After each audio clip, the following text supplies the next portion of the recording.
tributaria tuvo que ser retirada del Congreso. 5:44 p.m.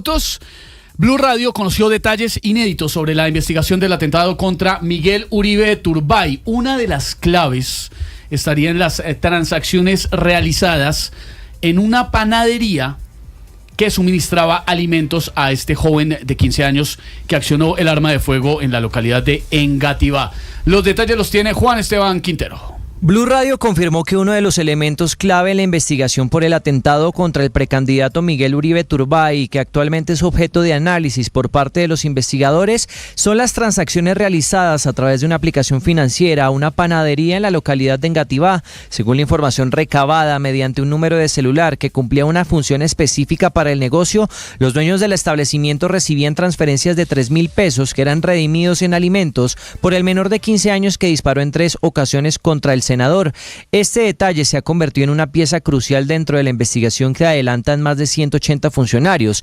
El foco ahora está en rastrear el número desde el cual se realizaban dichos envíos, ya que podría estar directamente vinculado con el ataque ocurrido en el Parque El Golfito en la localidad de Fontibón. Aunque el joven de 15 años no tenía antecedentes judiciales, se ha establecido que vivía en condiciones de vulnerabilidad sin figuras paternas a su alrededor. Incluso el presidente Gustavo Petro confirmó que el menor había pertenecido al programa Jóvenes en Paz, del que se retiró voluntariamente tras presentar problemas de comportamiento. Los investigadores trazaron como objetivo seguir la ruta digital del dinero para identificar el número telefónico desde el cual se realizaban las transacciones. Por otra parte, Blue Radio pudo establecer que la mujer que se viralizó en redes sociales por presuntamente dar instrucciones con la mirada al menor también se presentó voluntariamente ante la Fiscalía.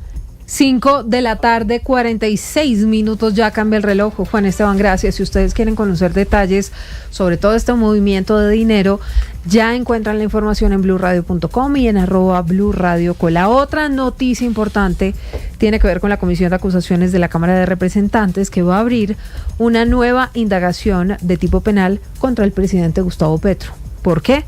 Por las cartas del ex canciller. De usted, ex canciller. Sí, señor. Hay viernes de cartas. Hoy es viernes, ¿verdad? Sí, hoy es viernes. Son las 5:46 de la tarde. Y quiero contarles. ¿Qué le pasa? ¿Qué traen sus cartas? En mi cuarta misiva contaré pormenores No me diga, ex canciller. de Alberto Linero. Ay, no puede ser. Al cual le tenemos dedicado 4 páginas, doble hoja.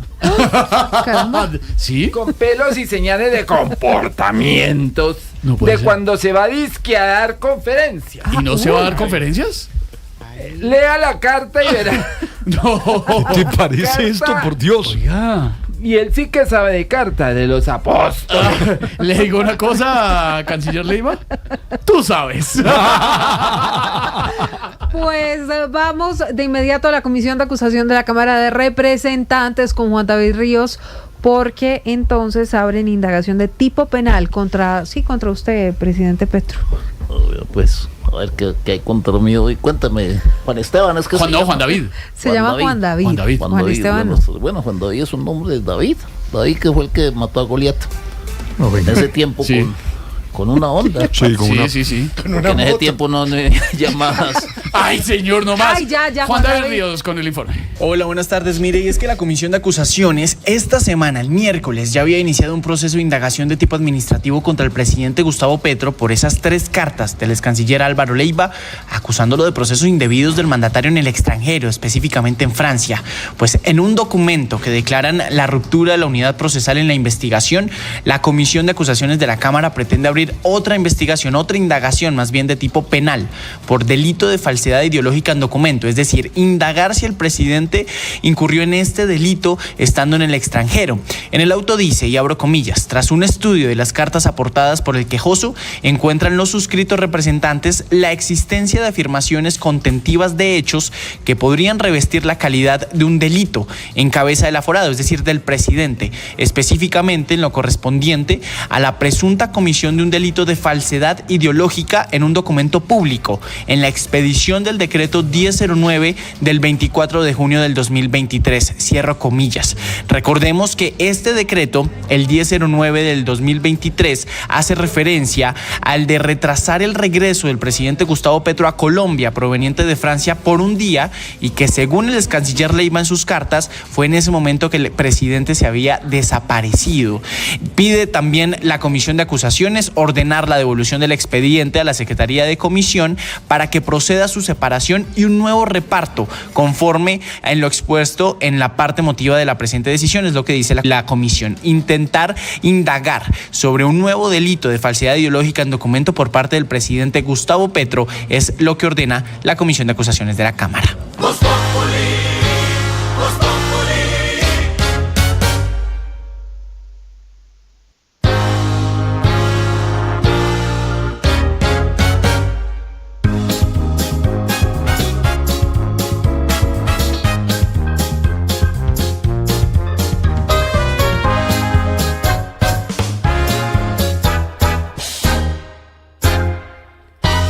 Don Álvaro Forero, ¿cuál puede ser la embarrada de la semana?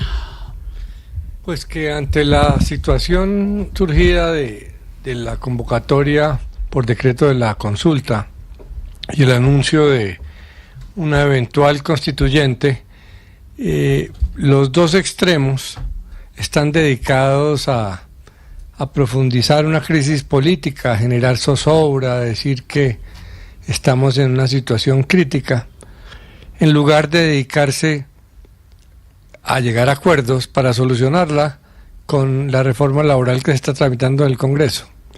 Toda esta crisis surgió por el hundimiento de esa reforma. Si se aprueba en el Congreso de manera que consulte la realidad política, pues toda esta crisis se solucionará rápido. Lo que pasa es que hay unos sectores que viven haciendo política con el extremismo, creyendo que les conviene electoralmente.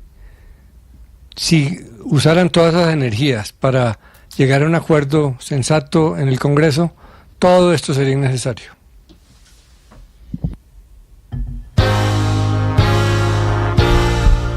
Don Pedro Viveros, ¿cuál es la embarrada de la semana?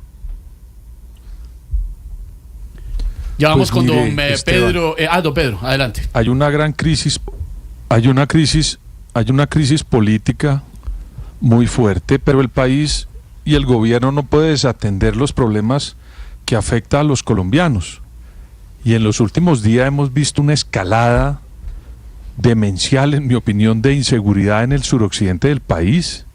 Yo hace muchos años no veía que en una sola zona, en un solo departamento, hacían una cantidad de atentados que creo que llegaron a 24.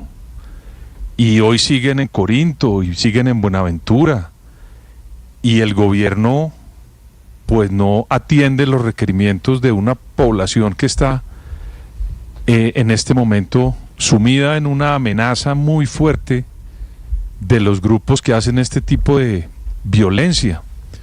Ojalá el presidente se ponga a la tarea de enfrentar estos retos que son de su gobierno y se calme un poco del Twitter, de la crisis política, y atienda esos requerimientos, porque mire, Esteban, el presidente no logra las mayorías en el Congreso y por eso se le hunden las reformas. El ministro de Defensa pues pareciera que no está atendiendo los llamados de la población que en este momento está desprotegida por esos aleves ataques que en mi opinión dejan muertos, heridos, y no hay una respuesta sensata